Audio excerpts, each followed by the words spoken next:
포항에도 비가 올 게 아닌가 싶었는데 네. 화창한 날씨에 화창하게 시작하도록 하겠습니다. 제가 1강에서 말씀드렸듯이 그 이슬람에 쌓인 베일이 역사적으로 굉장히 오랫동안 지속되어 왔었고 이게 현 시대까지 계속 지속되고 있는 실정입니다. 그래서 한국인들이 생각하는 이슬람이랑 그리고 정작 이슬람이 가르치는 이슬람의 가르침이 반대되는 경우들이 상당히 많이 발견이 되는데요. 그런 거를 이제 저희들은 편견이라고 부릅니다. 그래서 이번 강의를 통해서 한국 사람들이 가지고 있는 편견과 그리고 그 편견에 배치되는 꾸란과 하디스의 가르침 그리고 일반적으로 판단할 수 있는 그런 이성적인 판단과 편견이 어떻게 배치되는지 알아보도록 하겠습니다. 우선 편견이라는 게 그 사전적 정의를 살펴보면은 이제 공정하지 못하고 한쪽으로 치우친 생각이라는 그런 정의가 있는데 이 편견은 이제 호의적인 편견도 있고 중립적인 편견 그리고 부정적인 편견도 있습니다. 보통 저희들이 가지고 있는 호의적인 편견이라는 거는 예를 들어서 후광 효과라는 게 있어요. 그러니까 막 출중한 외모를 지닌 사람을 처음 봤을 때 판단했을 때 저 사람은 나쁜 짓을 하지 않을 거다 혹은 거짓말을 하지 않을 것이다 라는 편견을 저희도 모르게 가지게 되는 경우가 있습니다.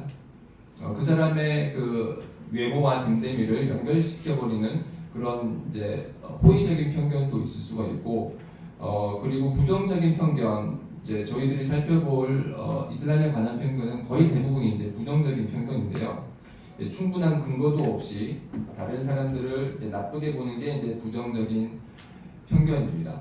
그래서 이런 편견이라는 것은 저희들이 사물을 판단을 할 때 이제 긍정적이라기보다는 제가 잘못 말씀드렸는데 그 사물을 판단을 할 때 공정을 기해서 판단을 하지 못하고 기존에 있었던 그런 잘못된 정보들로 이제 판단을 하는 경우를 말하는데요. 이게 편견이라는 게 이제 편견의 기제를 살펴보는 게 중요합니다. 저희들이 앞으로 이제 살펴볼 그 이슬람에 대한 편견이 어떻게 이제 발생을 했고 어떻게 남아 있는지 이해를 하기 위해서는 편견이 어떻게 만들어지는지 그 편견의 기제에 대해서 좀 잠시 살펴봐야 될 것 같은데요.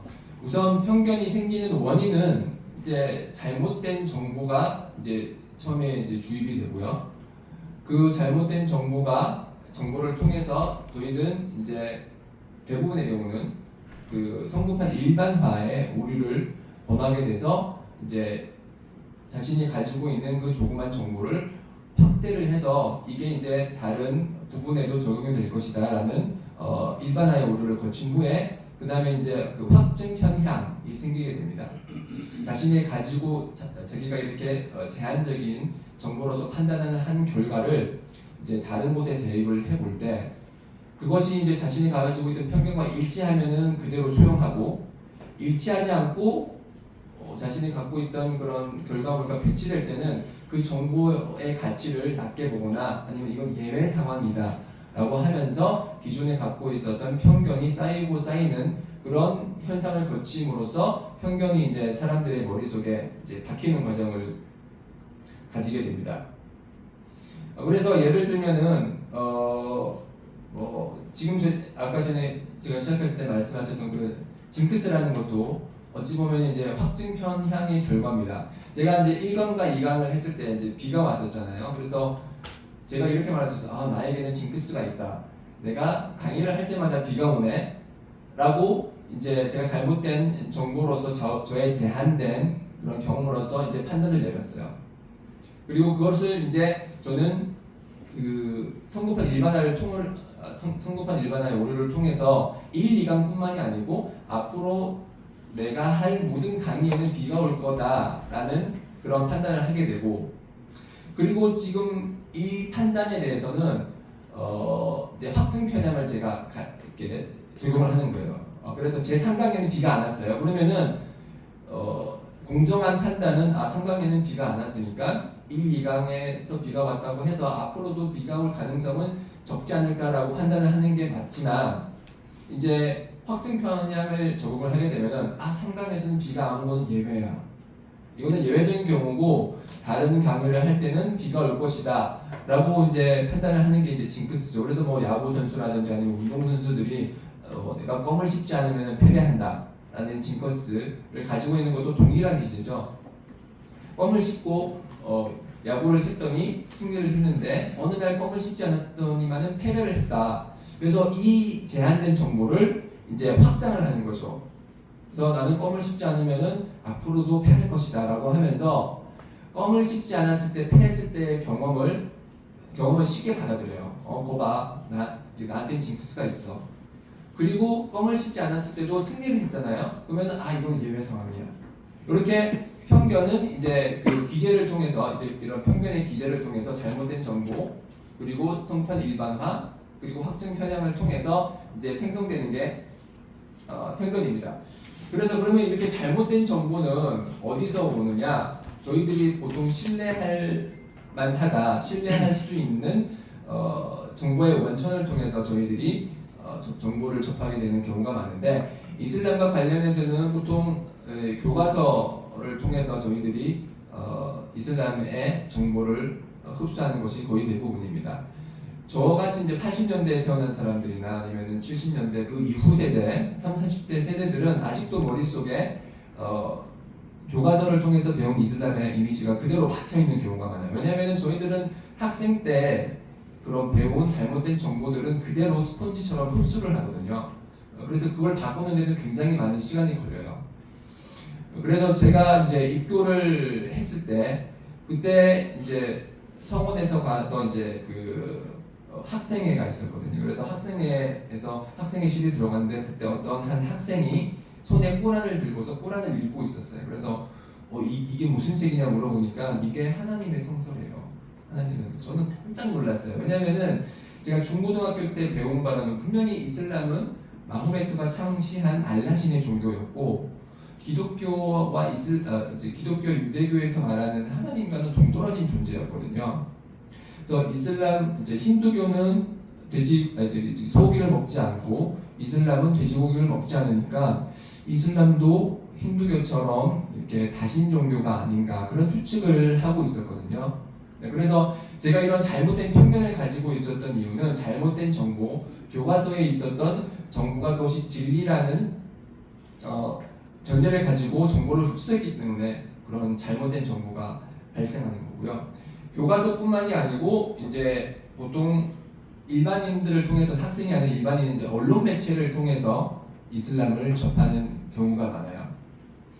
그래서 지금 한국의 뭐 언론의 실태는 잘 아시겠지만 특히 이제 한국 이외의 해외 소식은 보통 외신을 통해서 많이 이제 번역을 해서 그대로 전달하는 경우가 많고 특히 이제 서구의 언론 같은 경우는 이슬람의 적대적인 경우들이 가끔씩이 아니죠. 굉장히 많이 이제 발견이 되고 부정적인 이슬람에 관해서 부정적인 정보들을 계속적으로 흡수를 하게 됩니다. 일반인들은. 그래서 TV를 켜고 아니면은 뭐 인터넷을 통해서 검색을 했을 때 나오는 기사들 그런 기사들을 통해서 이제 이슬람에 대한 부정적인 인식이 자꾸만 쌓이게 됩니다. 자꾸만 쌓이게 되는 이런 부정적인 그런 편향적인 정보들을 두고서 의심을 하지는 않아요. 대부분의 사람들은. 왜냐하면은 언론 매체는 옳고 기자가 말하는 것은 이제 팩트라는 그런 전제를 깔고서 보통 사람들이 언론 매체를 접하기 때문에 그러한 언론 매체를 통해서 언론 매체에서 흘러나오는 그런 이슬람에 관한 정보들이 쌓여서 이제 편견이 형성되는 경우들이 있습니다. 그리고 또 다른 경우는 이제 저희들이 이제 경험을 통해서 편견은 경험을 통해서 잘못된 정보가 흡수되는 경우들이 있어요. 최근에 나온 주제 어떤 언론 학자라고 해야 되나 그런 영향력을 가진 사람이 내가 유럽에서 살아봐서 아는데 유럽에서는 삐끼가 없어요. 이렇게 얘기하는 걸 제가 봤어요. 그러니까 유럽이라는 것은 굉장히 넓은 개념이죠. 동유럽, 영국을 비롯해서 그쪽 지역을 다 통틀어서 그 사람이 그 호객행위를 하지 않는 저기 유럽에서는 호객행위를 하지 않는다는 그런 결론을 내리기까지 얼마나 유럽에서 오래 살았고 얼마나 다양한 체험을 했을까요? 그렇죠? 그렇지만 자신의 경험은 분명히 한정되어 있어요. 뭐 어떤 특정 지역에서 뭐 몇 달간 머물을 수도 있고 유학을 할 수도 있겠지만 그게 10년, 20년, 30년 뭐 장기간에 걸친 데이터를 통해서 내린 결론이 아니고 자신의 한정된 경험을 통해서 그것을 이제 일반화를 한 거죠. 그래서 자신이 살고 있던 그런 지역에서 호객행위가 없었으니까 적어도 내가 백화점에 갔을 때는 호객행위가 없더라라는 것을 이제 확대 해석을 해서 이제 유럽에는 호객행위가 없다라고 이제 그 단정짓는 그런 경우를 보게 됩니다. 그런 경우도 이제 잘못된 자신의 그 제한된 경험을 통해서 자신이 갖고 있던 편견을 형성하는 경우인데, 그래서 이런 이게 되네? 이게 작동하지 않는데요. 작동을 안 해요. 네. 지금 정규 분포 곡선을 한번 볼 텐데 됐다. 그 1강에서 이제 참석을 안 하신 분들을 통해 그 1강에 참석하시지 않은 분들을 위해서 제가 지금 이거 띄워놓는 건데, 이게 이제 그 해반기 1950년대 이후에 이제 최초로 나온 그런 교과서들 샘플이에요. 교과서들을 보면은 이제 뭐 세계 문화사나 중동 세계사 내용을 살펴보면은 이런 표현들이 있어요. 마흐메드, 호전적 종교라고 이제 세계 문화사에서 이슬람을 소개를 하고 있고, 그리고 중동 세계사에서는 한 손에 코란, 다른 한 손에는 칼이라는 문구를 통해서 이제 이슬람이 이제 폭력적인 종교라는 인상을 심어주기에 충분한 그런 구문들을 넣었고, 이런 교과서를 통해서 이제 학생들이 이슬람에 대해서 배웠기 때문에 이제 저를 비롯한 이제 그 MZ 세대가 아닌 그 이후의 세대들은 이러한 그런 편견이 아직도 머릿속에 남아 있는 거고, 이거는 제가 말씀드렸듯이 이제 그 교과서라는 그런 매체를 통해서 잘못된 정보들이 주입되는 그런 경우입니다. 네. 그래서 제가 그 또 다른 경우가 이제 경험을 통해서 이제 잘못된 정보가 주입되는 경우라고 말씀드렸는데, 제가 이제 통계학에서 많이 쓰이는 이런 정규 분포 곡선을 갖고 온 이유가 이게 샘플링의 문제거든요. 이 경험이라는 것은 경험을 통한 그런 편견은 샘플링의 문제입니다. 그래서 지금 여기 보면 이제 모집단이 이렇게 있어요. 모집단이 있고 지금 예를 들어서 유럽이라는 모집단이라는 게 있다고 치면은 그것보다는 키에 대해서 한번 얘기를 해보도록 하죠. 자, 한국 사람의 키가 예를 들어서 평균이 173이다. 그러면은 이게 평균 173이 여기 있고 키가 큰 사람이 여기 있을 테고 2m 넘게 되는 사람, 아니면 180, 190, 여기서는 뭐 150, 140, 한국 남성의 평균이 173이라고 했을 때 이렇게 그 정규 분포 곡선을 통해서 이렇게 키가 이렇게 정규 분포 곡선을 그립니다. 근데 경험을 통해서 누군가를 판단을 했을 때 그 샘플, 그러니까 즉 이제 그 표본 집단이 아닌 이제 그 샘플을 통해서 저희가 추출을 한 집단에서 그 이제 샘플의 오류가 발생을 하기를 시작을 해요. 그래서 예를 들어서 제가 제 딸에게 예전에 그런 얘기를 한 적이 있어요. 사우디 남자들은 나보다 체격이 보통 크고 키도 더 크다라고 제가 그렇게 얘기를 한 적이 있거든요. 제가 참고로 메디나에 있습니다. 메디나에서 15년 이상을 살았기 때문에 저는 이제 저의 15년간의 경험을 통해서 사우디 남자들은 나보다 제가 키가 173이거든요. 173인데 나보다 보통 키가 더 크고 그리고 건장하다라고 제가 딸한테 얘기를 한 적이 있어요. 제 딸은 지금 이제 고등학교 1학년인데 고등학교 1학년이 있고 중2가 있는데, 그런 거 아빠 그거 아닌 것 같은데요. 왜냐면은 제 같이 다니는 사우디 여자들이 나보다 키가 작은 경우도 있고 선생님도 저보다 키 작아요 그러는 거예요. 그래서 이게 어떻게 된 거지? 라는 생각을 해서 저의 갖고 있던 그런 기존의 정보를 다시 한번 살펴보게 됐어요.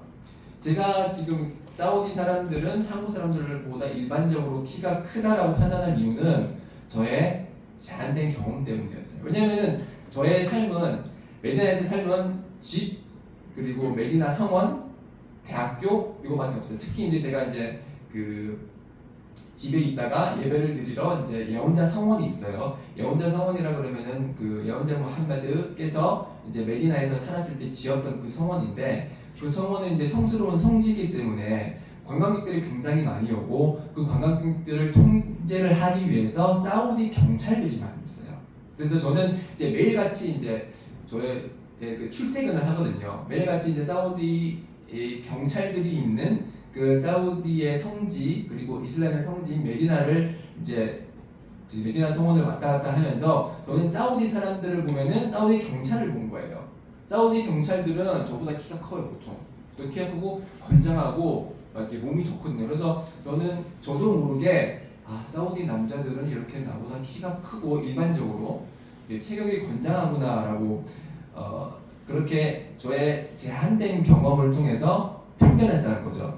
그러니까 제가 이게 사우디 남자들의 평균 그러니까 키라고 해봐요. 제가 검색을 해보니까 사우디 남성의 평균 키는 170.67이에요. 170.67. 근데 이제 한국은 171.38이라고 나오더라고요. 그래서 170이라는 요 그 평균이 되는 이 사람들을 제가 만나본 게 아니고 여기 이제 2.14%, 13.59%에 되는 이런 사람들을 보고서 제가 판단을 해서 이 사람들이 이제 사우디 전반에 있는 모든 사람들을 대표한다라고 선거판 일반화를 제가 거친 거예요. 다행인 것은 이제 저는 거기에 대해서 이제 확증 편향을 가지지 않고 딸이 이거 잘못된 거 아니냐라고 얘기를 했을 때 저를 이제 제가 갖고 있던 정보를 다시 한 번 더 보게 되는 그런 과정을 거쳐서 제가 편견에 빠지지는 않았는데 이제 그러한 확증 편향의 오류를 가지지 않는 그런 경우는 크게 많지는 않죠. 그래서 그 편견의 예시를 한번 살펴보면 이제 이런 샘플링의 오류, 평균에 있는 값을 선택하지 않고 자신의 제한된 경험을 통해서 여기 극한값을 통해서 이제 일반화의 오류를 범하는 경우가 사우디 이제 할아버지들을 제가 이제 많이 만나게 되는데 그 사람들은 이제 70년대, 1970년대, 80년대에서 이제 한국 사람들을 만나게 돼요. 그 할아버지들은 한국 사람들을 어떻게 만나게 되냐?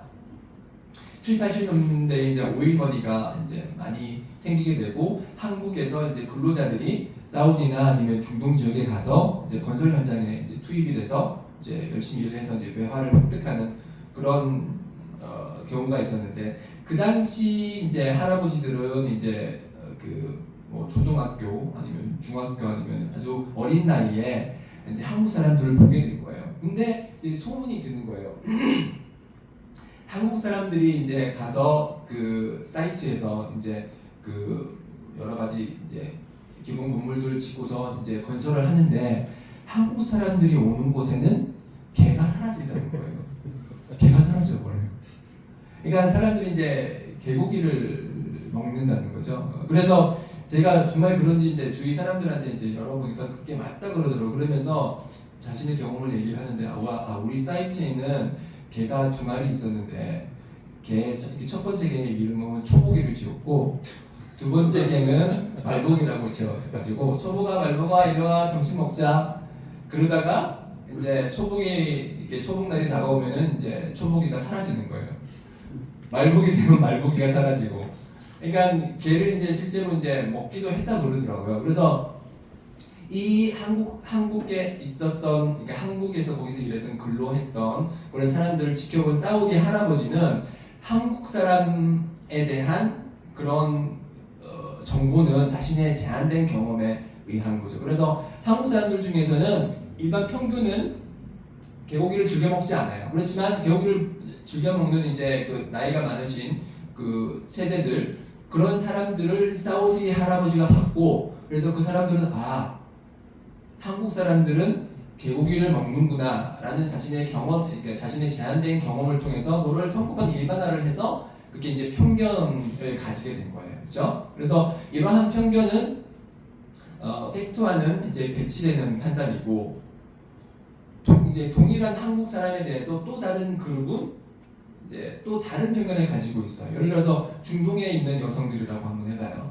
지금 이제 한류 열풍이 불고 있고, BTS를 비롯한 이제 그룹들이 많이 진출을 했죠. 그래서 중동에 있는 이제 K-팝을 좋아하고 드라마를 좋아하는 여성들은 또 다른 편견을 형성을 해요. 한국 남성들은 다 잘생겼다. 이런 편견을 가지고 있는 거죠.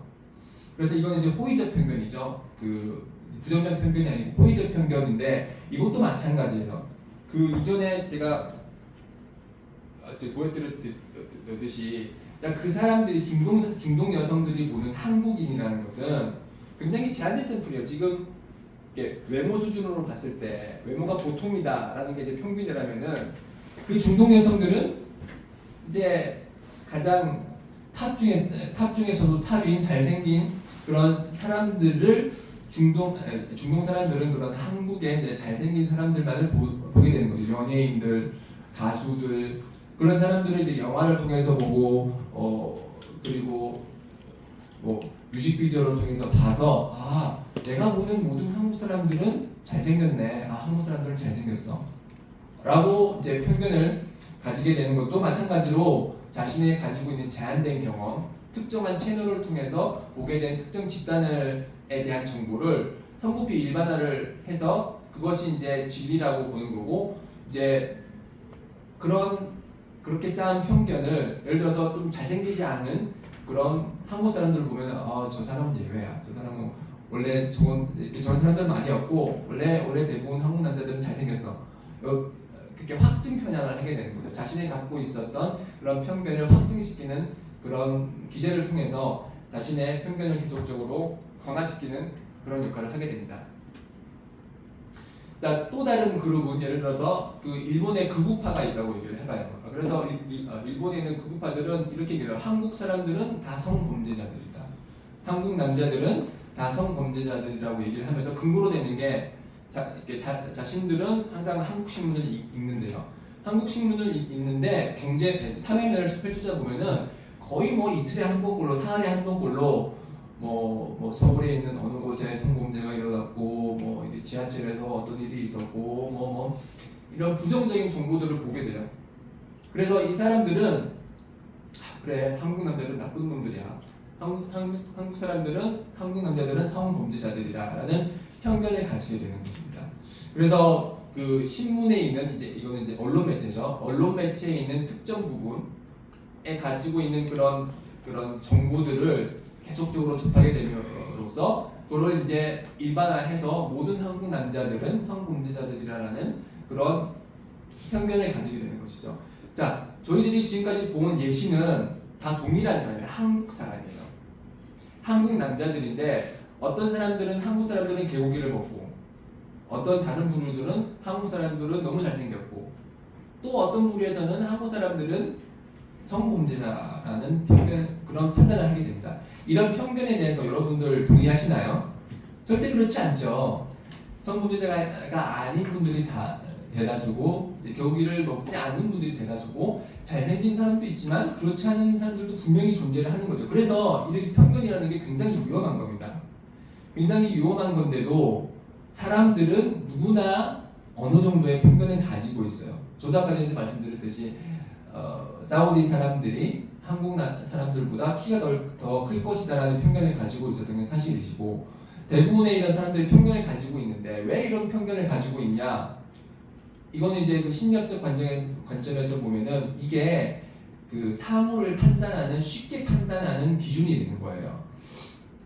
이거를 이제 그 인지 지름길이라고 하는데 이제 그 영어로 이제 휴리스틱이라고 하는데 어떤 사물을 봤을 때 재빨리 판단하고 쉽게 판단할 수 있는 그런 도구가 되는 게 편견이라는 거예요.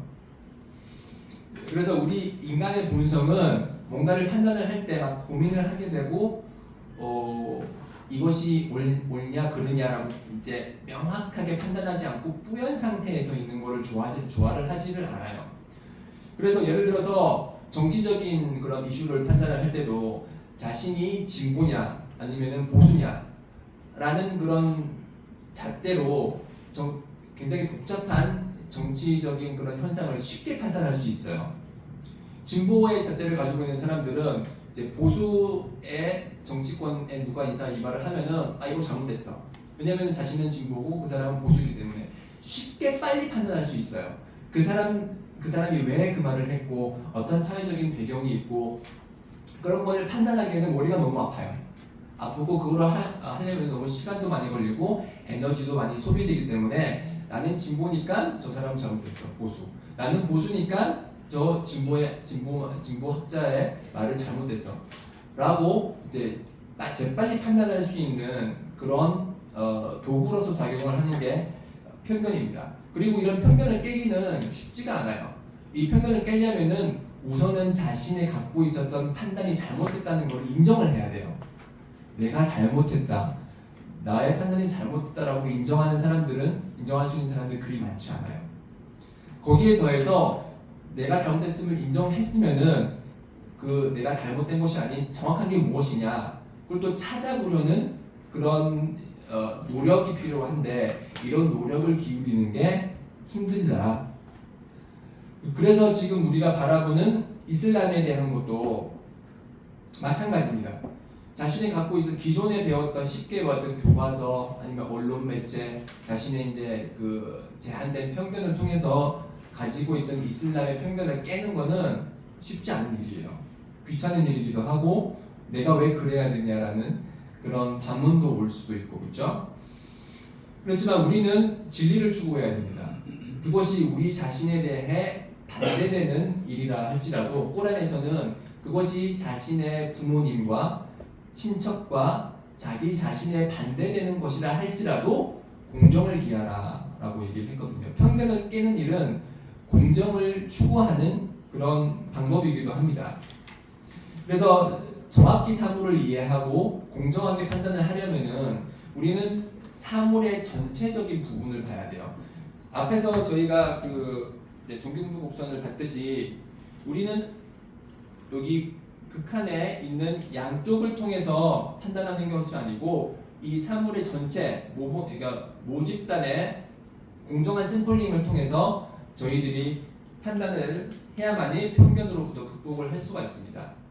그래서 코끼리 이제 장님 코끼리 만지기라는 그런 표현이 있죠. 사물을 판단을 할 때 어떤 특정한 부분을 통해서 판단을 하게 될 경우에는 오류를 당연히 범하게 됩니다. 그래서 장님은 코끼리의 전반적인 부분을 보지 못하고 이렇게 자신이 만질 수 있는 코만을 보고서 코끼리는 새끼줄이다, 새끼줄과 같다 얘기를 하고 다리를 만진 사람은 코끼리는 기둥이다, 그렇죠? 이 상아를 만진 사람은 코끼리는 무다. 라고 얘기를 하는데 이것은 이제 사물을 전체적으로 보지 못하는 경우죠. 이슬람에 대해서 편견을 가지고 그것을 이제 고의적으로 아니면 비고의적으로 이제 퍼뜨리는 사람들은 이러한 경우들을 굉장히 많이 봐요. 그러니까 이슬람에서는 꾸란이 있고 하디스가 있고 이제 여러한 이제 꾸란이 약 600페이지, 604페이지고 하디스도 굉장히 많은데 몇만 개의 하디스가 있는데 자신이 보고 싶은 일부 꾸란 구절 하나, 하디스 구절 하나, 요거를 통해서 이슬람 전체를 다 판단하는 거예요. 그래서 그렇게 판단된 잘못된 그런 정보를 사람들에게 퍼뜨리는 경우를 많이 보게 되는데 이러한 오류들은 이슬람에서는 당연히 이제 공정에 어긋나기 때문에 허락이 되지 않는 것이고 열린 마음으로 진리를 바라보려는 여러분들께서도 이런 편견은 당연히 피하셔야 됩니다. 그래서 지금부터는 이제 한국 사람들이 가지고 있는 이슬람에 대한 편견이 무엇인지 하나둘씩 살펴보고자 합니다. 그리고 그 편견이 가지고 있는 잘못된 것이 어떤 것인지 이제 살펴볼 텐데 아까 전에도 제가 말씀드렸듯이 교과서에 있는 이슬람은 마호메트가 창시한 알라신의 종교다 네, 여러 가지 그 문제점이 있는 말이죠. 마호메트라는 단어 자체가 아랍어 발음 무함마드라고 하는 그런 발음과는 이제 동떨어진 표기법이죠. 이게 이제 영문 번역에서 이제 비롯된 건데 마호메트가 아니고 무함마드입니다. 무함마드가 창시한 알라신의 종교. 자, 이슬람의 그 믿음은 무함마드가 창시한 게 아니에요. 이슬람의 믿음은 이슬람이라는 것은 최초의 인간인 아담부터 시작이 된 종교예요. 그래서 이슬람에서 아담은 최초의 선지자 혹은 예언자라고 얘기를 해요. 최초의 선지자는 아담이고 아담은 무슬림이었어요. 이제 하나님께 순종하는 자라는 뜻을 가진 무슬림이었고, 그래서 그 인류의 역사가 시작할 때부터 이슬람은 시작을 했어요. 그래서 이슬람의 관점에서는 모세도 무슬림입니다. 왜냐면은 하나님의 말씀을 전달하고 이제 하나님께 순종하는 자였기 때문에, 그리고 사람들에게 하나님께 순종함을 통해서 이제 내부와 내면의 평화와 현세와 내세의 행복을 추구하라라는 그런 말을 전했기 때문에 모세 역시 무슬림이고 예수 역시 무슬림입니다. 그렇기 때문에 마호메트가 창시한 이슬람이 아니고 하나님께서 창시를 하셨고 아담부터 시작이 된 종교가 이슬람이기 때문에 마호메트가 창시했다라는 표현 자체가 잘못된 표현이죠. 그리고 알라신의 종교라는 것도 이제 제 1강에서 제가 말씀을 드렸듯이 알라신이라는 거는 알라가 아랍어로 이제 그 the God 이제 신이라는 뜻인데, 이거는 알라신이 그러면은 신이라는 중복된 표현이기 때문에 우선 번역이 잘못이 됐고, 그리고 이슬람에서는 이제 그 예언자 주위에 있었던 사람들의 언어로서 이제 그 절대자의 그런 메시지를 전했거든요. 그래서 알라라고 보통 이제 아랍어로 한국 사람들에게 우리가 믿는 분은 알라라고 얘기를 해도 되지만, 더 정확한 표현은 알라의 한국어 번역인 하나님이라고, 저희들은 하나님을 믿는 종교다라고 하는 것이 더 정확한 표현입니다. 그래서 이슬람은 마호메트가 창시한 알라신의 종교가 아니고 이슬람은 하나님의 종교입니다.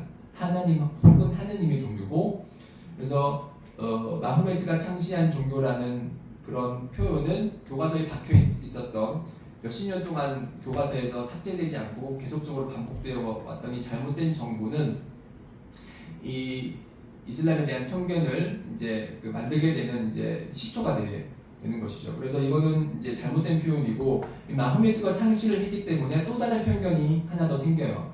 그러면 마호메트가 창시를 했고 마호메트는 아랍인이니까 이슬람은 아랍인을 위한 종교다라는 이제 편견을 또 가지게 됩니다. 그래서 이슬람이라는 종교를 떠올리게 되면은 우선은 사막이 나오고 낙타가 나오고 이 터번을 둘러싼 사람이 엎드려 있는 그런 모습들이 많이 발견이 되죠.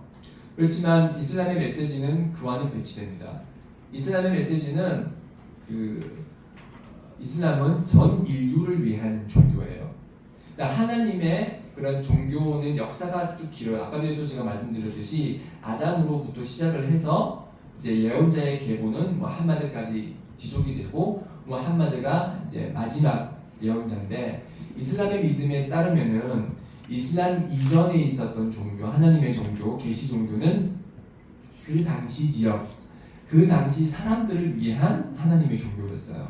그러니까 전 인류를 염두에 두지 않은 그 특정 시대, 특정 지역을 위한 종교였거든요.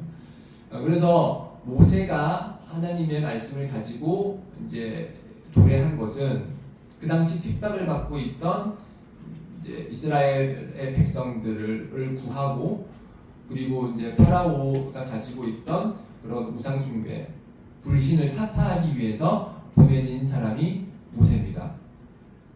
이제 전 인류를 위한 그런 사도직을 수행을 했던 것이 아니고, 그 당시 파라오로부터 핍박받고 있던 사람들을 위해서 보내진 사람이 모세였습니다.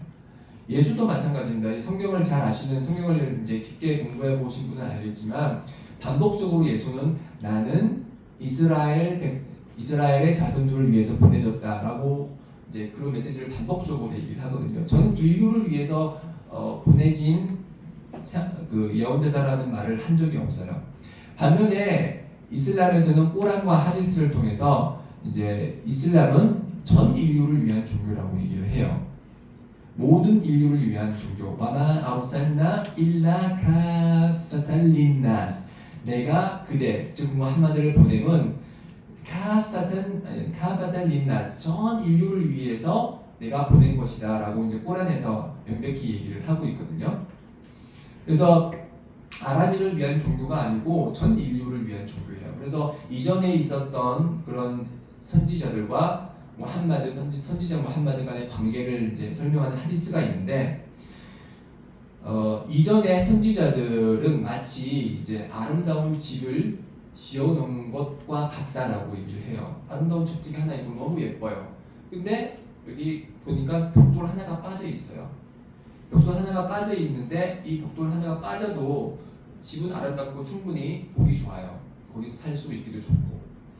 근데 이제 이 벽돌 하나를 발견한 주위 사람들이 이 벽돌 하나만 제대로 딱 들어가면 완벽할 텐데 라고 얘기를 사람들이 하게 되는데, 무함마드께서 말씀하시기를 내가 바로 이 벽돌이다 라고 얘기를 했어요. 그리고 나는 이제 예언자들의 봉인이다, 이제 마지막이다 라고 얘기를 하면서 이 벽돌을 채움으로써 이제 그 이전에 있었던 이제 특정 시대, 특정 민족을 위한 종교가 아니고 전 인류를 위한 종교로 이제 승화될 수 있었던 것이 바로 이제 무함마드가 가져온 이제 마지막 선지자직을 통해서 이렇게 이슬람이 전 인류를 위한 종교가 되는 것입니다.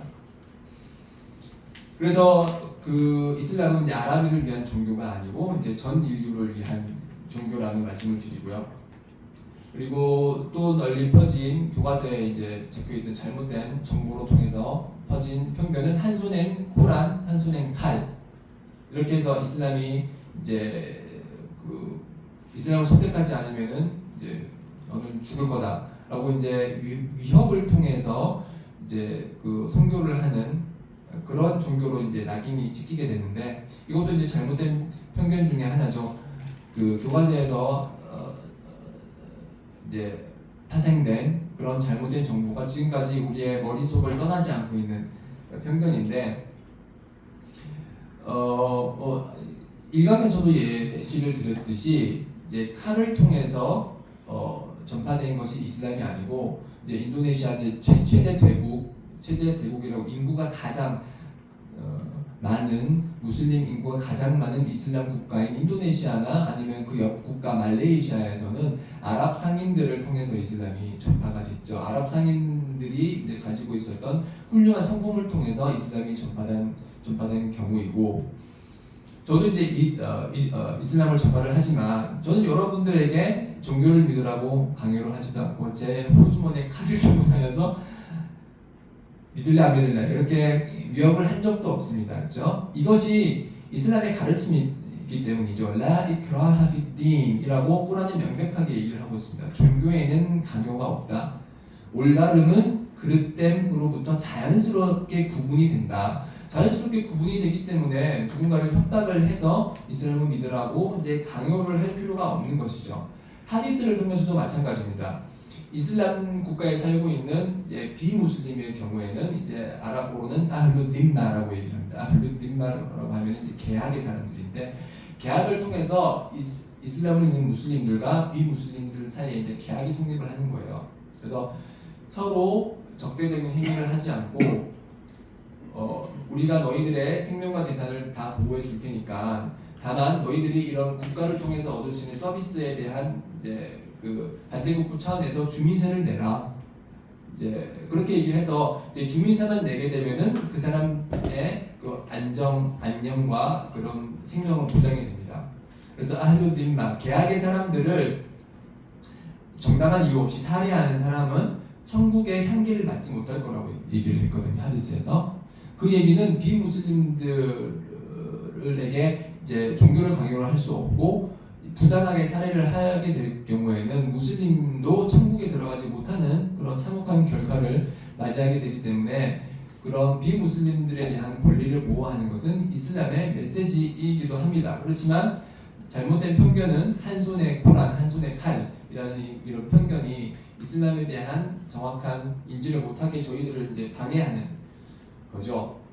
그리고 지금까지도 이제 계속 이제 이전에 있었던 이런 잘못된 교과서의 정보들은 한국 무슬림들을 비롯해서 이제 한국 학자들의 이제 그 진리를 추구하고 공정을 추구하는 한국 학자들을 통해서 많이 이제 삭제가 된 상태예요.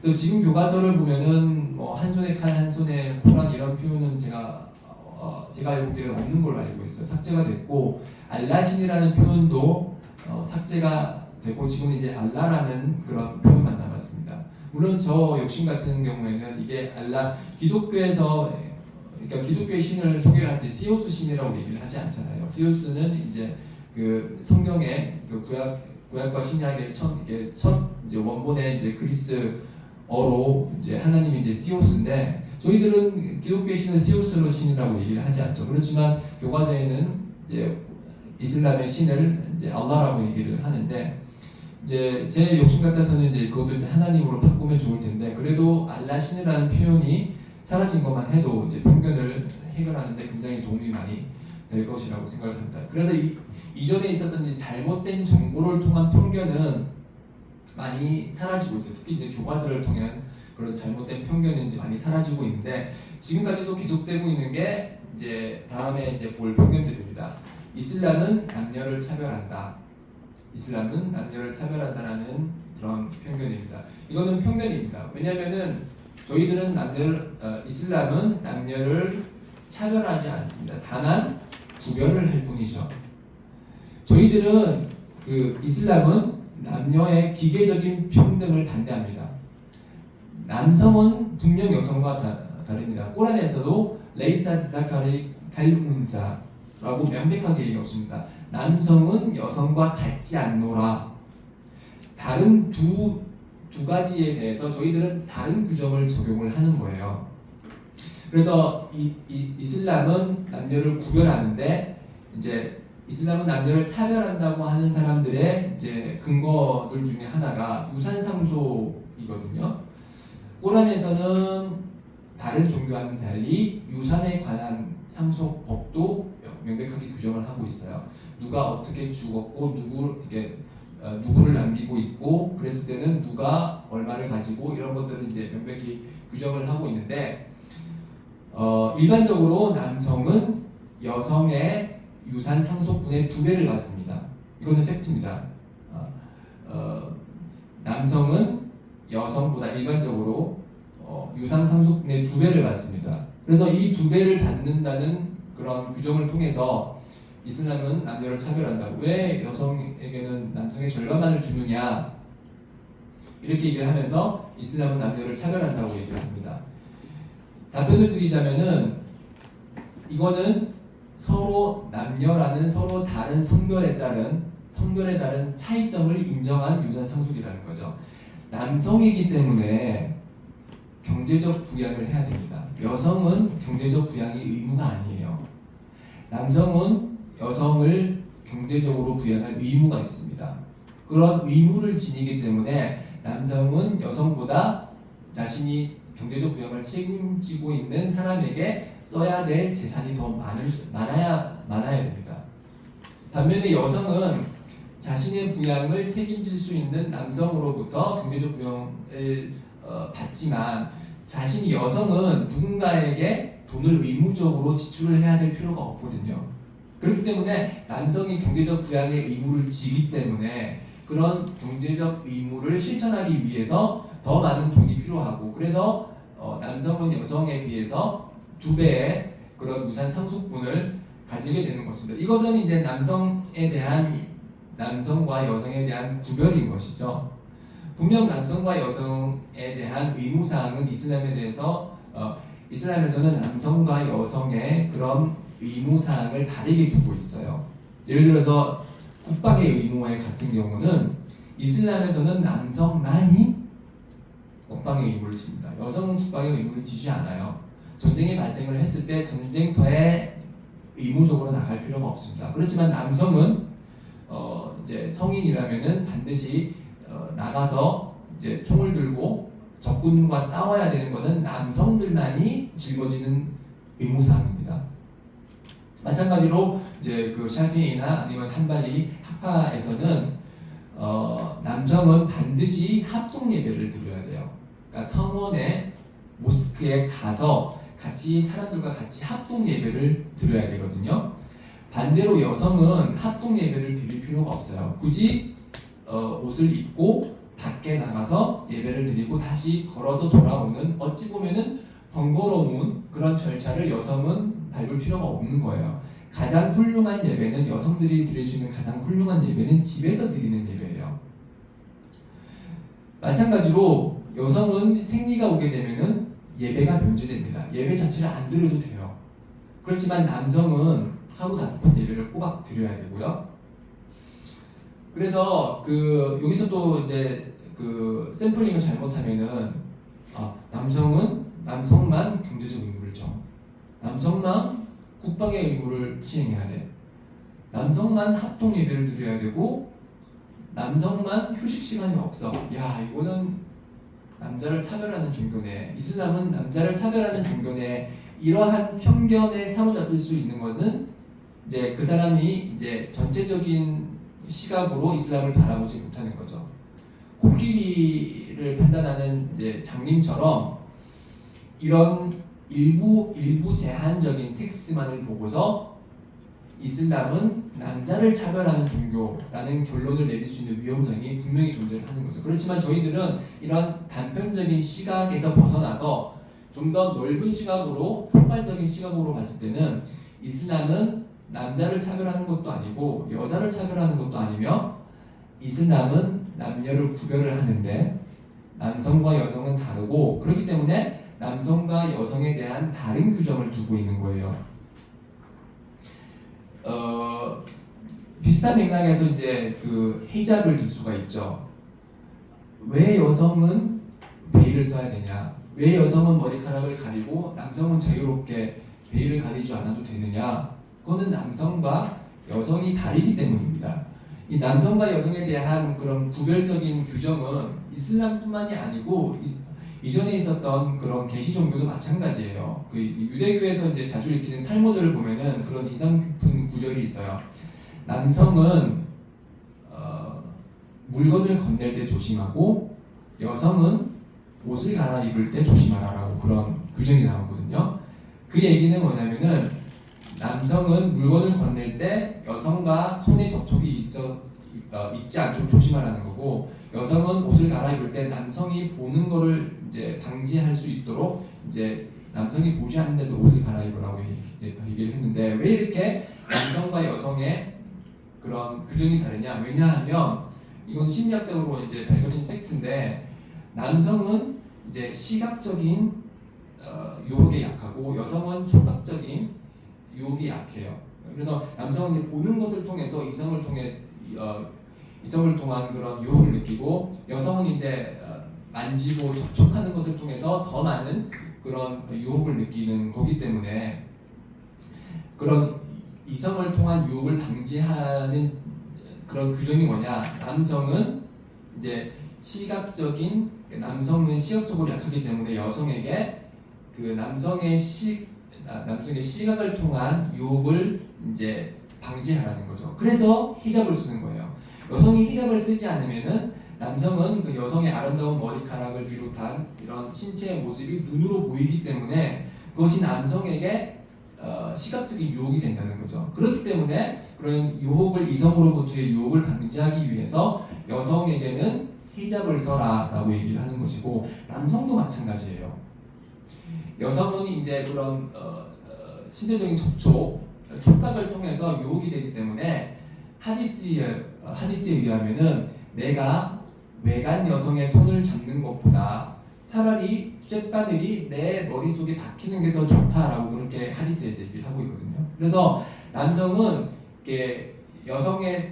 여성에게 그런 촉각적인 그런 유혹을 방지하기 위해서 절대 만질 수가 없어요. 저희가 만지고 접촉할 수 있는 사람은 아내밖에 없어요. 아내랑, 그리고 이제 물론 결혼을 절대 할 수 없는 딸들, 이모분들, 그런 분들은 예외고, 저희가 결혼을 할 수 있는 외간 여성들의 저희는 접촉을 하지를 않아요. 그렇기 때문에, 왜냐하면은 여성들은 이제 그런 접촉을 통한 그런 초각적인 유혹이 더 강하기 때문에 남성들에게 그런 여성을 배려해서 절대 그런 만지지 말라라고 얘기를 하는 거고, 여성에게는 보여주지 말라라고 얘기를 하는 거예요. 그래서 남성에게는 이제 히잡의 의무가 없는 것이고 여성에게만 히잡의 의무가 생기는 것입니다. 그래서 남성과 여성은 이렇게 구분이 되는 그런 다양한 의무적인 그런 행위들이 있고,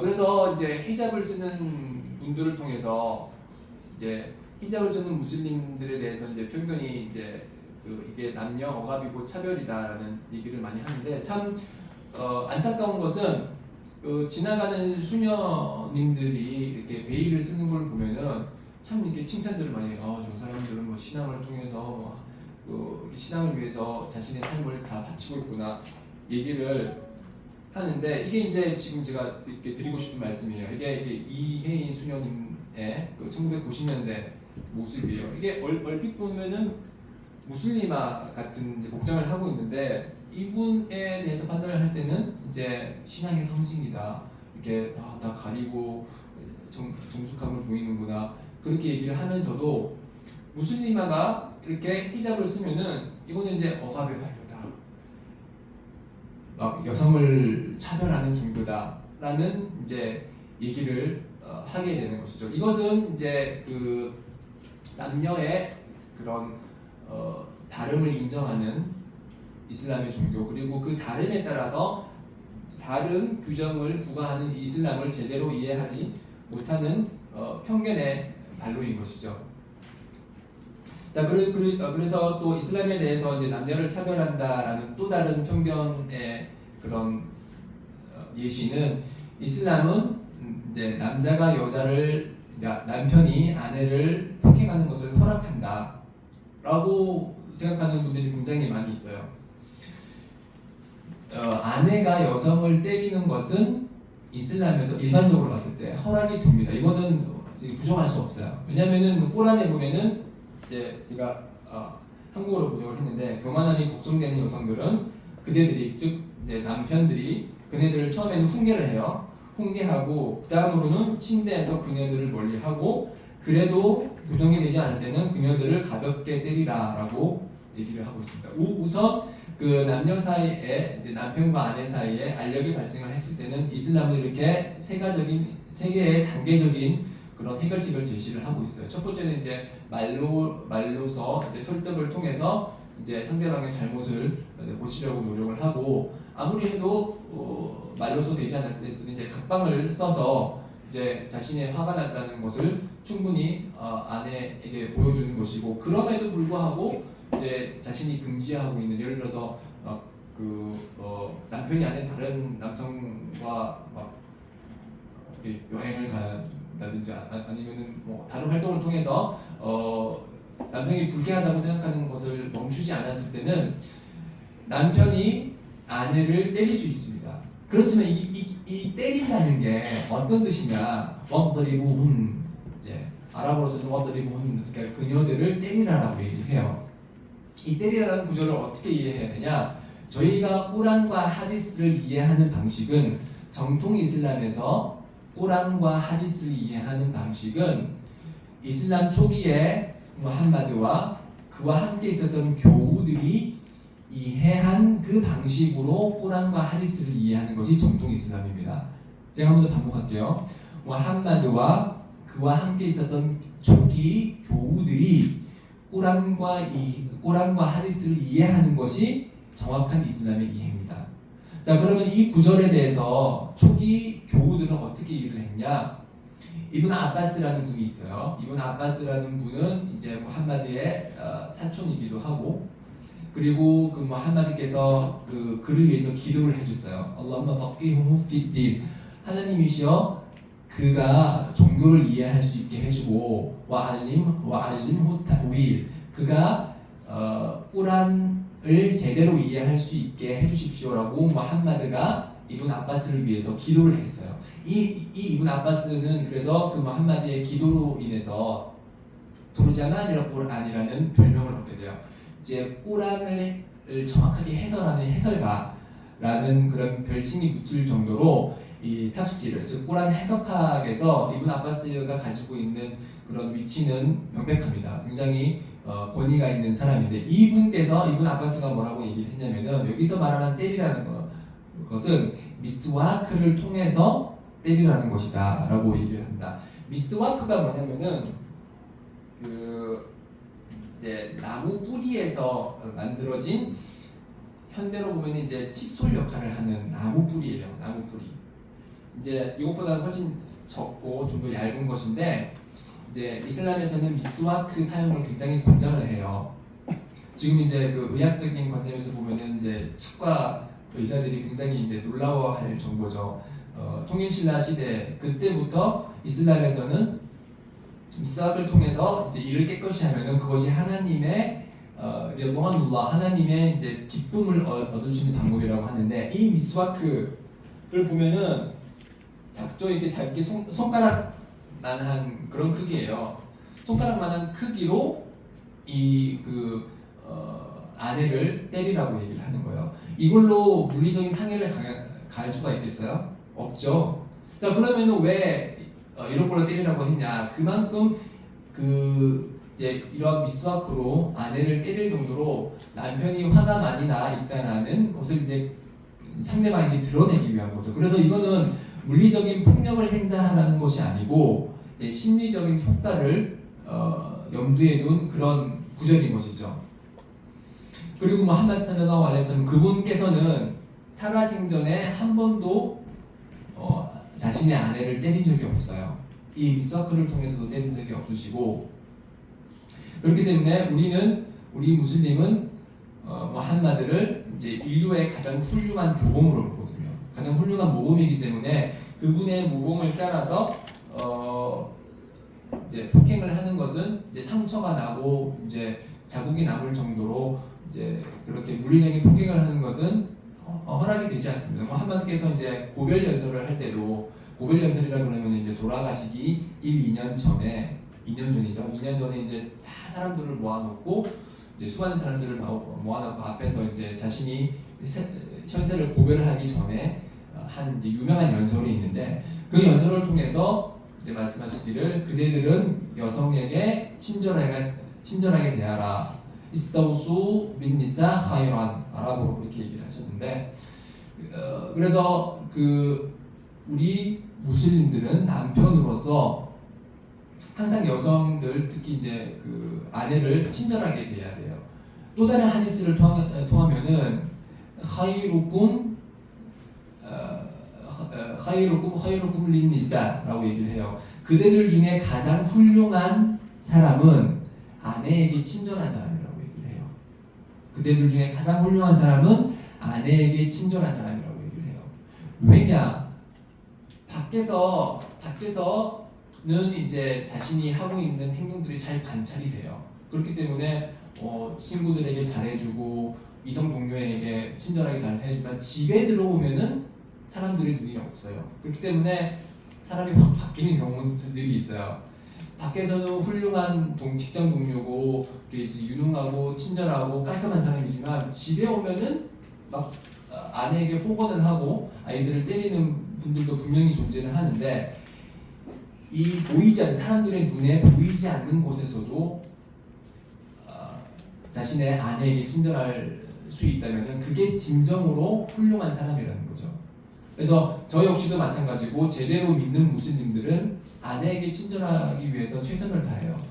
그렇게 최선을 다하는 사람이 막 주먹으로 아내를 폭행하거나 발로 차고 그렇게 할 수 있을까요? 절대 그럴 수 없죠. 한마디의 말씀을 저희들은 최대한 지켜야 되기 때문에 가장 훌륭한 사람이 되기 위해서 그런 폭행은 저희들이 생각할 수 없는 그런 조치들입니다. 그렇지만 이제 편견이 쌓여서 사람들을, 이슬람은 폭행을 이제 아내의 폭행을 허락하는 그런 종교다라고 이렇게 얘기를 많이 하는데, 그거는 이제 잘못된 편견인 것이죠. 그리고 이제 이슬람은 남녀를 차별한다고 얘기를 하면서 이제 강제 결혼이 많이 허락이 된다, 뭐 그렇게 이제 편견을 가지는 경우도 있어요. 이거는 강제 결혼이라는 것은 이제 이슬람에서 말하는 강제 경제 결혼이라는 것은 여성의 의사에 반해서 이제 결혼을 시키는 경우죠. 아버지나 아니면 보호자가 그런 여성의 의사에 반해서 결혼을 시키는 경우인데, 이런 경우는 이슬람 이전에 있었던 그런 악습이에요. 이슬람 이전에서는 이제 자힐리야라고 얘기를 하는데 무지의 시대거든요. 그러니까 이슬람이 시작하기 전에는 무지가 팽배한 시대였고, 무지가 팽배한 시대에서는 여성이 원하지 않는 결혼도 발생을 했어요. 그렇지만 이슬람이 도래를 했고, 이슬람에서는 이제 여성의 의사에 반하는 결혼은 성립이 되지 않는다고 하디스를 통해서 명백하게 얘기를 하고 있거든요. 그래서 이슬람에 관해서 가지고 있는 이제 강제 결혼에 대한 편견은 이슬람의 가르침과는 매치가 되는 겁니다. 마찬가지로 유사한 게 이제 명예살인이죠. 이슬람은 명예살인을 허용한다라고 하면서 뉴스에 보면 그런 얘기들이 많이 나와요. 어떤 지역에서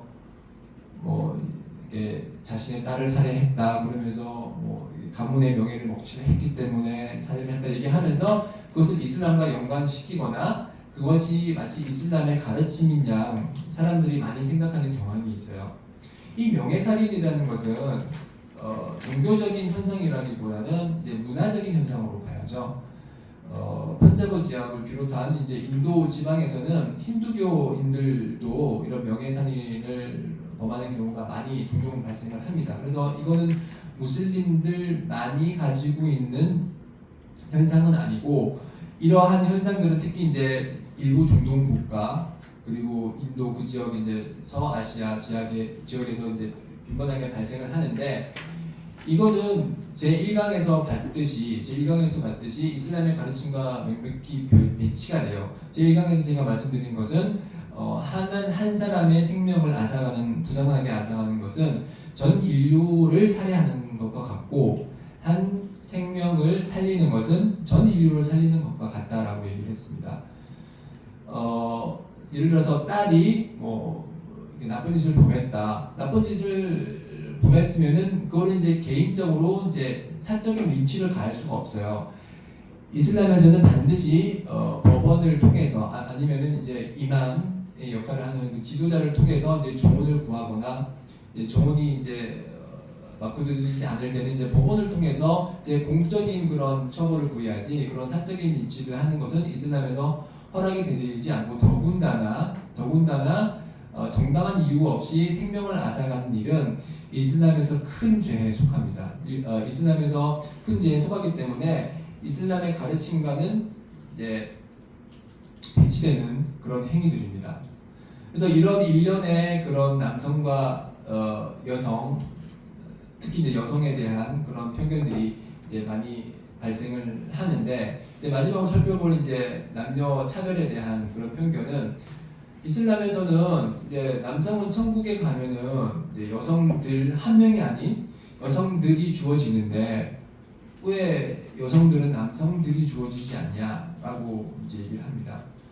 맞습니다. 이슬람에서는 남성이 천국에 들어가게 되면은 이제 한 명 이상의 여성과 결혼을 하게 돼요. 그래서 이제 그런 여성을 호르님이라고 얘기를 하는데, 그런 여성들에 대해서 이제 왜 남성은 이렇게 여자들을 많이 갔는데 여자들은 한 명도 안 갔냐? 요거는 아까도 말씀드렸듯이 이제 남녀를 구별하는 거예요. 잘 아시다시피 남성이 가질 수 있는 가장 커다란 쾌락은 현세에서 그런 이성을 통한 관계거든요. 그렇죠? 그렇기 때문에 천국에서는 자신이 가지고자 하는 가장 훌륭한 기쁨을 가지는 곳이에요. 천국은 영원한 기쁨의 장소입니다. 영원한 기쁨의 장소고, 우리가 지금 현세에서 지켜내는 윤리의 규정이라는 것은 적용이 되지를 않아요. 그래서 천국의 거주자가 원하는 대로 주어지는 것이 천국인데, 남성이 가질 수 있는, 그러니까 남성은 이제 여러 명의 여성을 통해서 그런 기쁨을 가지는 것이고, 여성은 그렇지 않아요. 여성은 제가 이거에 관련해 가지고 설문조사도 한 적이 있어요. 저기 무슬림들 여성들을 통해서 이제 심층 면접도 한 적이 있는데, 여성들은 남성과 다르더라고요. 그러니까 물론 이 예외는 존재를 하겠지만, 여성은 많은 남성을 그러니까 많은 남성을 사귀고 이제 결혼해서 그런 쾌락을 누리는 것보다는 천국에서 맛있는 음식을 먹고 그리고 예쁜 옷을 입고 그렇게 자신이 원하는 것이 남성이 원하는 이제 많은 여성을 거느리는 것하고는 이제 다르다고 얘기를 하더라고요. 그래서 남성이 원하는 게 따로 있고 이렇게 천국에서 남성이 원하는 기쁨이 있고 여성이 원하는 기쁨이 있어요. 그래서 천국에서는 남성이 원하는 기쁨을 주는 것이고 여성이 원하는 기쁨을 주는 것이 있어요. 저는 항상 이제 그 비유를 드는 것이 중국집에 가가지고 나는 짜장면을 원해 라고 하는 사람이 있고 다른 사람은 나는 짬뽕을 원해 라고 해서 그래서 나에게는 짬뽕이 주어졌고 저 사람에게는 짜장면이 주어졌어요. 그러면 제 3자가 와가지고 야 너희들은 왜 이 사람에게는 짬뽕을 주고 저 사람에게는 짜장면을 주냐 라고 얘기를 할 수가 없죠. 왜냐하면 원하는 것이 다르기 때문에. 마찬가지로 내세에서도 기쁨의 대상이 되는 게 성별로 차이가 있어요. 그래서 남성은 남성이 원하는 것을 주어지는 것이고 여성은 여성이 원하는 것을 갖는 것입니다. 그래서 천국에서는 이제 남성이 원하는 것이 이제 한 명 이상의 배우자와 결혼을 하는 것이고 그렇기 때문에 그것이 주어지는 것이고 여성은 그렇지 않다 이거죠.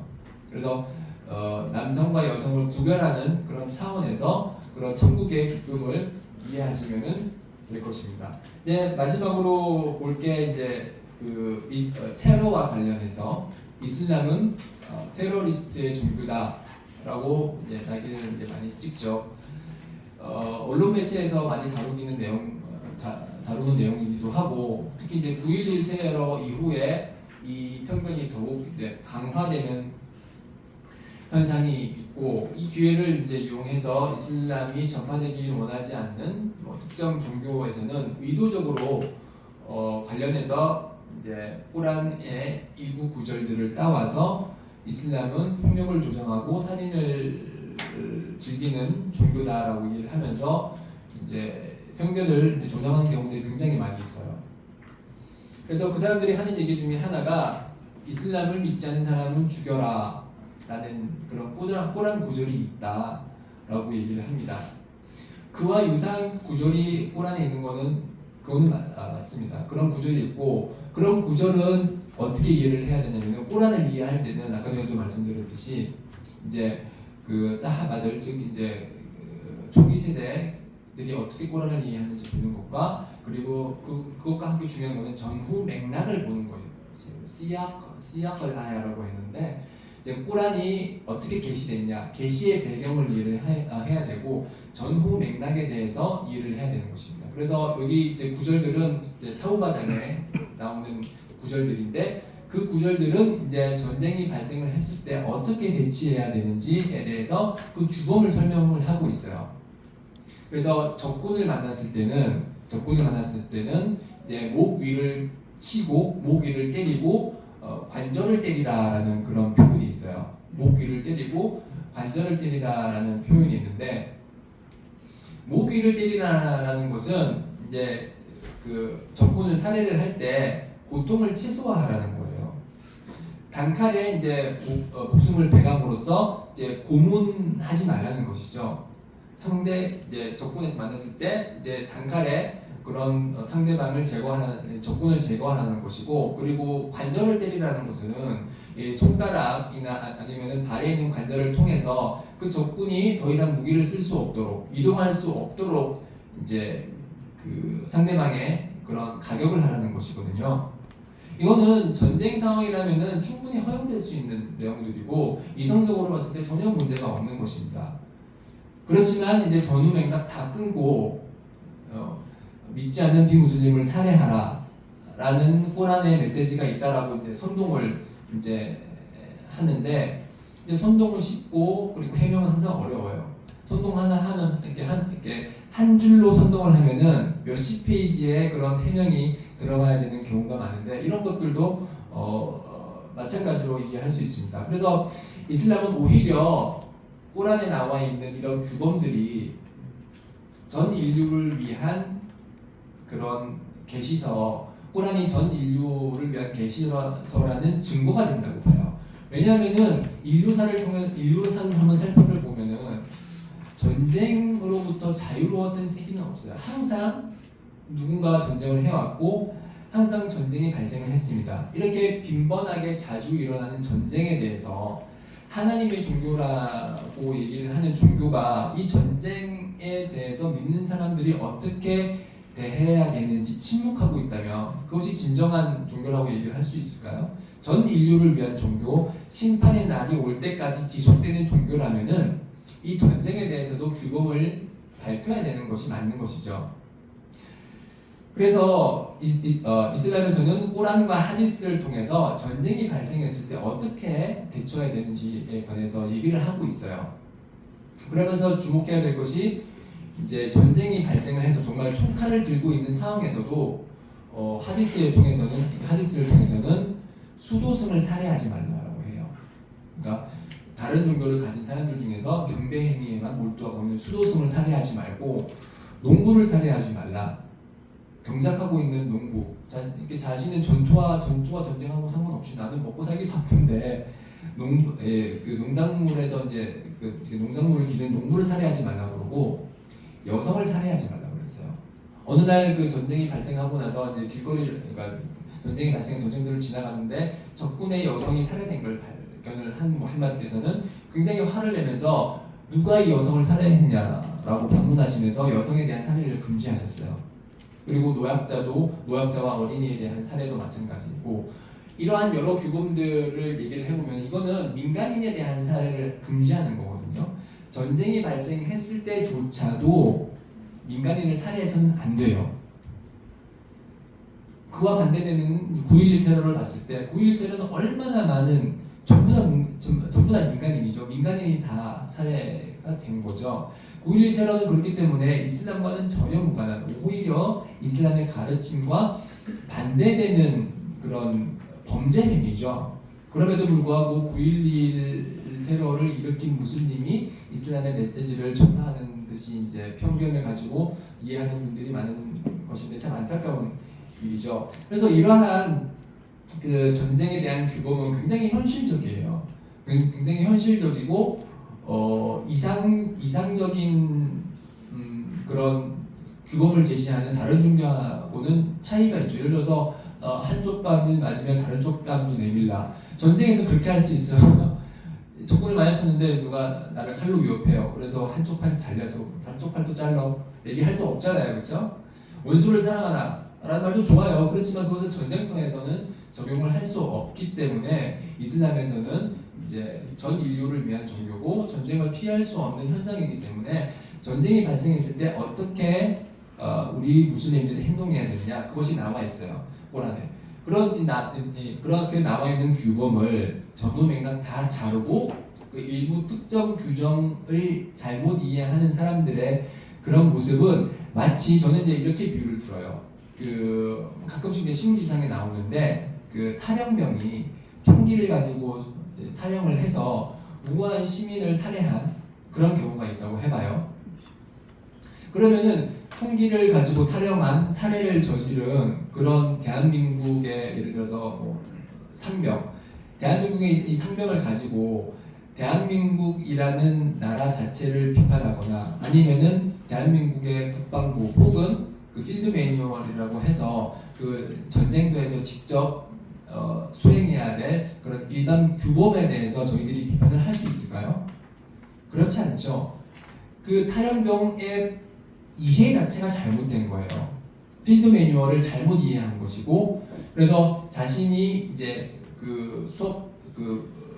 이제 군대를 통해서 배운 적군을 보면은 적군이 공격해 올 때 살해하라는 것을 잘못 이해해서 나는 이제 그 시민들을 적군으로 잘못 이해해서 이렇게 정신이 약간 정상이지 않은 사람은 나를 이상한 눈으로 쳐다보는 사람은 적군으로 간주를 해서 총을 쏴서 죽였다고 했으면은 그 FM이 잘못된 것이 아니고 대한민국이 잘못된 것이 아니고 그 탈영군이 잘못된 것이죠. 마찬가지로 9.11 테러를 저지르거나 테러리스트들이거나 아니면은 무력을 함부로 행사하는 그런 무슬림은 탈영군과 똑같은 거예요.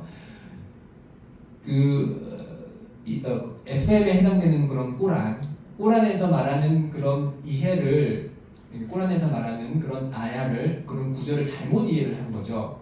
잘못 이해하고 자신의 그런 정치적인 유명세를 타기 위해서, 아니면 자신의 비무슬림들에 대한 증오심을 이제 폭력적으로 행사하기 위해서 꾸란을 잘못 이해했다고 해서 꾸란 자체가 문제가 되는 것이 아니고 이슬람 자체가 문제가 되는 것이 아니죠. 꾸란과 이슬람이 문제가 되는 것이 아니고 탈영병이 잘못을 저지른 것처럼 테러리스트들이 잘못을 저지른 것인 거죠. 그래서 또 다른 이제 편견들은 이것과 관련된 편견들인데, 이제 무슬림들은 잠재적 테러리스트다라고 얘기를 하면서 한국에 있는 무슬림들은 범죄자들이 많다. 이런 편견들이 많이 퍼져 있어요. 대구에 있었던 그런 사태도 마찬가지고, 대구에 이제 이슬람 성원을 건립하려고 했을 때 주위 사람들이 명백히 이제 반대하는 경우가 지금도 이제 계속되고 있는데, 아까 전에도 말씀드렸듯이 모든 무슬림이 테러리스트는 절대는 아니죠. 지금 아까 표준 정규 분포 곡선에서 봤듯이 모집단의 일부 잘못된 샘플을 추출을 해서 바이어스가 이제 생긴 그런 결론을 도출하는 것과 똑같아요. 지금 현재 무슬림은 16억이 넘어요. 전 세계적으로 16억이 넘는데, 그 16억의 인구 중에 테러를 저지르는 사람은 예를 들어서 1000명이라고 해요. 1000명 이쪽 너무 작아서 10,000명이라고 해봐요. 16억에 10,000명이면 1%도 채 되지 않거든요. 1%도 되지 않는 그 사람들의 그런 잘못된 범죄 행위를 통해서, 그것이 마치 이슬람의 모든 메시지인 것처럼, 그리고 모든 무슬림, 정말 양떼같이 순하게 살아가는 무슬림들이 얼마나 많은데, 그런 사람들은 다 제껴놓고서 이제 이슬람 그러면은 테러리스트를 주장하는 종교라는 그런 편견을 가지고 있는 것이죠. 그리고 한국에 살고 있는 무슬림들이 물론 범죄로부터 자유로울 수는 없어요. 범죄를 저지르는 무슬림들이 있죠, 분명히. 그렇지만 그것들이 이슬람의 그런 범죄들이 이슬람의 메시지를 대변하지도 않고, 다른 평화롭게 살아가는 이제 한국에 있는 무슬림들을 대변을 하지도 않아요. 제가 이제 통계를 한번 살펴봤어요. 정말로 그 무슬림들이 이제 범죄율이 높냐 살펴보니까 그렇지 않더라고요. 보니까 한국인의 범죄율이 평균적으로 2.45%예요. 한국인들이 한국에서 저지르는 범죄 비율은 2.45%인데 외국인 범죄율은 1.51%예요. 평균적으로 봐서도 외국인보다 한국인들이 범죄를 더 많이 저지르고, 이 외국인 범죄자 중에 가장 높은 범죄율을 저지르는 그런 나라는 몽골이었어요. 몽골이 이제 범죄율이 1인데, 이제 몽골은 불교인들이 51%를 차지하는 그런 불교 국가입니다. 그러면은 이제 사람들은 외국인 범죄율이 1위인 몽골인이 범죄를 범했을 때는 저거 봐라, 불교 신자니까 저렇게 범죄를 범했지라고 얘기를 하는 사람들은 없어요. 그렇지만 무슬림이 범죄를 저지르면은 저 친구 봐라, 무슬림이기 때문에 범죄를 저질렀다라는 편견을 씌우는 것이죠. 뉴스창 댓글을 봐도 마찬가지예요. 비슷한 범죄를 저질렀는데 만약에 그 이슬람 국가에서 범죄가 일어나면은 역시 이슬람, 기억이 들어가서 이슬람 이런 식으로 욕을 하면서도 비슷한 범죄들을 일으킨 미국의 경우를 보면은 저 사람이 기독교인이라서 범죄를 저질렀다, 역시 기독교인이라고 말하는 사람은 저는 한 번도 본 적이 없어요. 오히려 이거 봐라, 우리는 미국을 본받아야 된다라고 하면서 범죄자 사진을 공개하는 모습 보고서 우리도 이렇게 해야 돼 얘기를 하거나, 잔혹한 그런 범죄의 경우에는 세상의 말세다 이렇게 얘기를 하지, 그리고 우리도 저렇게 강력한 형벌을 도입해야 된다라고 얘기를 하지, 그 범죄자에 대해서 기독교인이네, 거봐 나쁜 사람이다 이렇게 얘기하는 거는 본 적이 없어요. 그렇지만 무슬림들이 범죄를 전했을 때는 역시 이슬람이라고 얘기를 하면서 편견을 그대로 드러내는 경우가 많이 있습니다. 그러면서 이제 얘기를 하기로는, 이제 제가 이렇게 부정을 하면은 이거는 일부 무슬림일 뿐이다, 일부 무슬림들의 그릇된 범죄 행위일 뿐이다 얘기를 하면은 이렇게 또 반박하는 사람이 있어요. 일부 맞는데 일부가 맞긴 한데 니네들의 그런 사상이나 그런 행동에는 꼬란이 기본적으로 베이스로 깔려 있지 않냐? 꼬란이 가르치기 때문에 그런 게 아니냐라고 그렇게 얘기를 하면서 모든 무슬림의 행위 뒤에는 꼬란이 숨어 있다라고 얘기를 해요.